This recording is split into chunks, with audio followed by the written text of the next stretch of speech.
Well, I'll let you zoom in on the star here. What is it about you? No.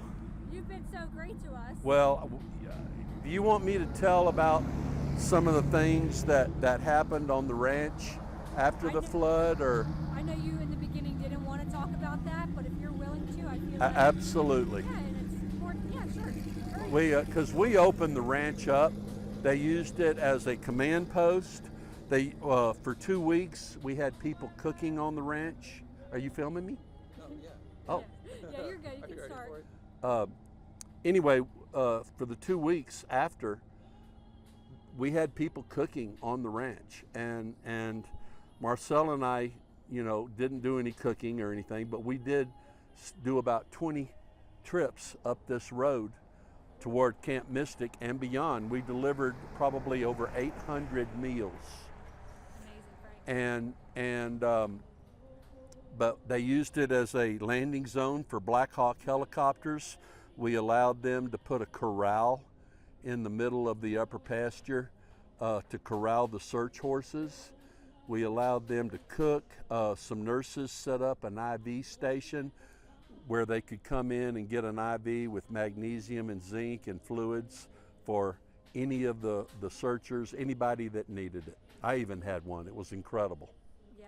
Now, Frank, I want to walk us around. This is where you and your wife, when you got married, had your dance in here. So we met on July 5th, which is tomorrow. Right. And the reason for that is, at this time, 10:30, a little after 10:30 on the 4th of September, this area right here was still underwater.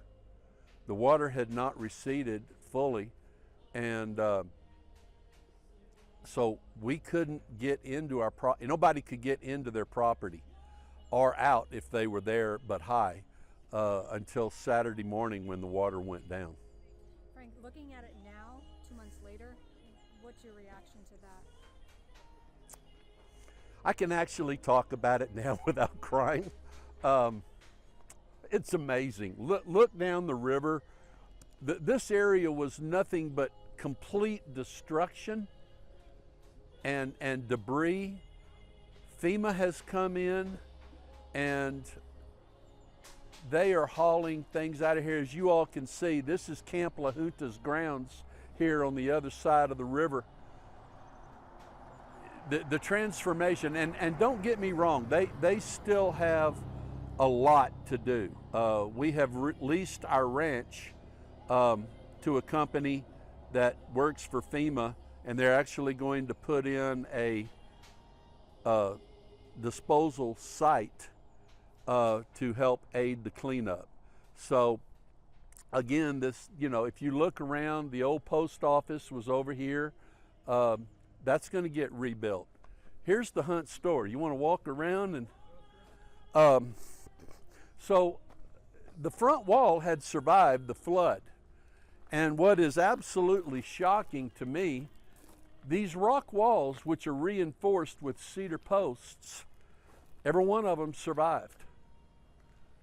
And so we were at dinner the other night with some friends at Japanese hibachi restaurant there in Kerrville. We ran into the owners of the Hunt store, and so we sat down with them, and they're going to completely rebuild it. Where did you dance with Marcella here?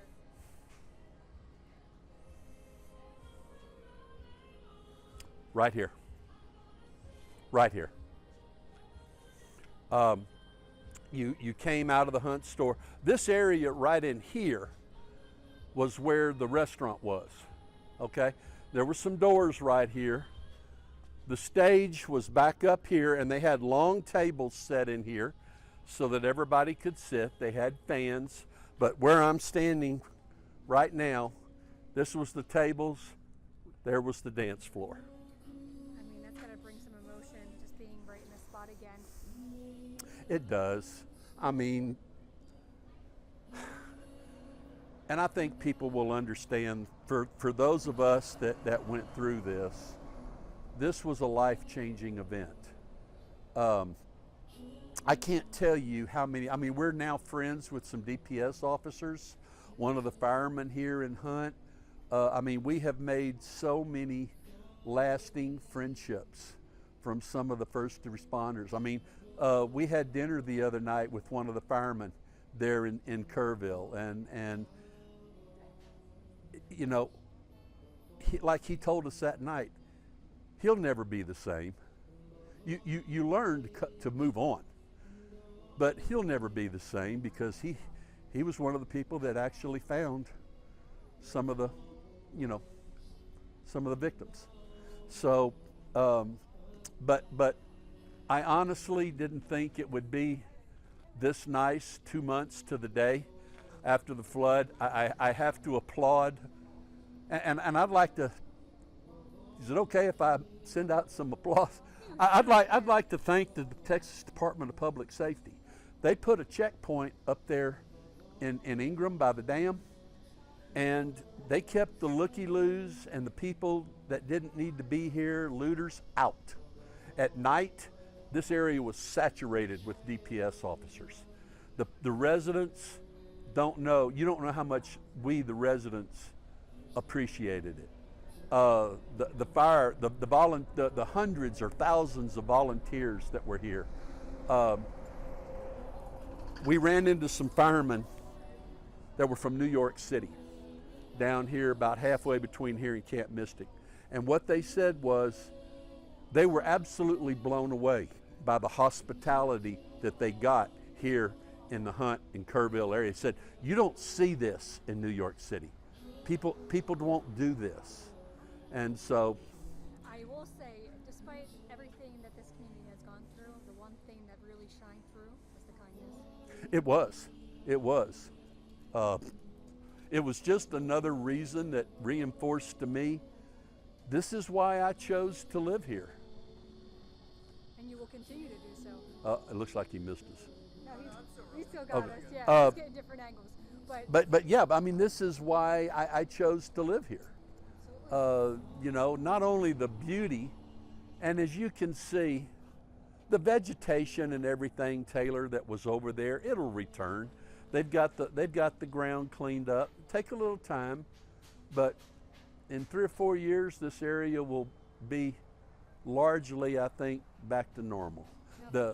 My ranch, I lost 5,800 feet of fence, but they have come in there and completely cleaned that ranch. Just absolutely amazing, the response from the federal agencies, the state agencies, the volunteers, amazing. Now, Frank, I know we talked about it in the beginning of this devastation. Are you able to tell me a little bit more about what happened on your ranch, if you're willing to go into details? Yeah. Basically, at the point of my property, the Guadalupe River was over 1/4 mile wide. Unfortunately, because of the width of the river, it was an area where they did find victims. That was hard. The debris, I mean, we had debris piles. We had one that was probably 20 feet high and over 100 feet long. And, you know, just when you look at that in the first days after the flood, it's overwhelming. It really is. I mean, the emotion, everything, but it's all been cleaned up. My lower slope has been restored. My upper pasture has been restored. The Sudan has recovered, and the ranch really, with the exception, all we have left to do now is rebuild the fence, and we've actually got paperwork into the federal government and the USDA for programs that God willing will be able to help us redo that. That's amazing. Now, when we were here on July 5th, yes, did you think we would be standing here and it would look as good as it does now, despite what this community has been through? No way.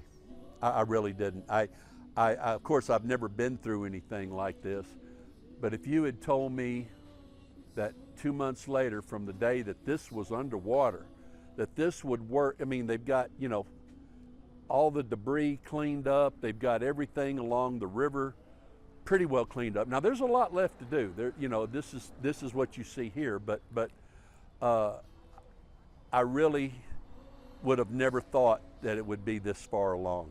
Absolutely. They've already started, as you can see, they've already started construction on rebuilding the Hunt store. And I think it'll be quaint like it was, but it's going to be, see, that was the men's room, this was the ladies' room. It's going to be even better. Now, Frank, 2 months later, there's still a lot of healing here. Still, that Yes, there is. That scar still lingers. These people still need your prayers. I'm sorry. You're good. And your support, because again, to say this was a life-changing event, it pales. It's just an understatement. It changed how I look at people. We met a guy, his name is Bear, and he lives in Kerrville. He got out of the HTR right there by Howdy's, the roadside park, RV park, I mean, that was totally destroyed, with 15 seconds to spare. And his truck was floating. And he got traction somehow and got out. 15 seconds later, he'd have died. Bear's not somebody that I probably would have met on the street, but this brought us together, and they've been to Gravity Check several times, dancing with the group, and like I said, it's amazing how one of the highway patrolmen took a patch off of his uniform.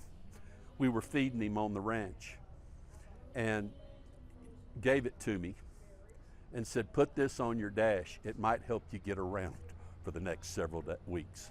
And it did. And just the kindness, the dedication, I can't say enough. Absolutely. Frank, is there anything else I'm leaving out that you want to add in that I might have forgot? Thank you so much again for sharing. Well, everything. Taylor, it has been, it's I been met a such new a, friend. you know what, we did. And it's been such a pleasure meeting you, and there's Blake, your cameraman. I mean, you know, it's been such a pleasure. And like I said, these are friendships that will endure forever. Absolutely. Absolutely. You got that right. It is. It is. And I appreciate everything you've done. Really. Well, you don't know how much I appreciate it. I'm still looking forward to Marcella's gumbo. Well, and you're going to get it. I've been thinking about it. Well, you know guys what? are always on my mind. You really are. Well, I keep thinking about you. That's why I shoot you a text here and there when I can. well, she's an amazing, amazing woman, That's great to hear. you know, and we're Gave me just the as shirt happy. Off her back. Huh? She gave me the shirt off her back. She did. And I tell that to a lot of people. I don't think she has a mean bone in her body. Now, me, on the other hand, I but don't think so either. seriously, I don't think she has a mean bone in her body. She is An angel. the most amazing partner God could have ever put me with. Life works in mysterious ways. Yes, it does. Thank you all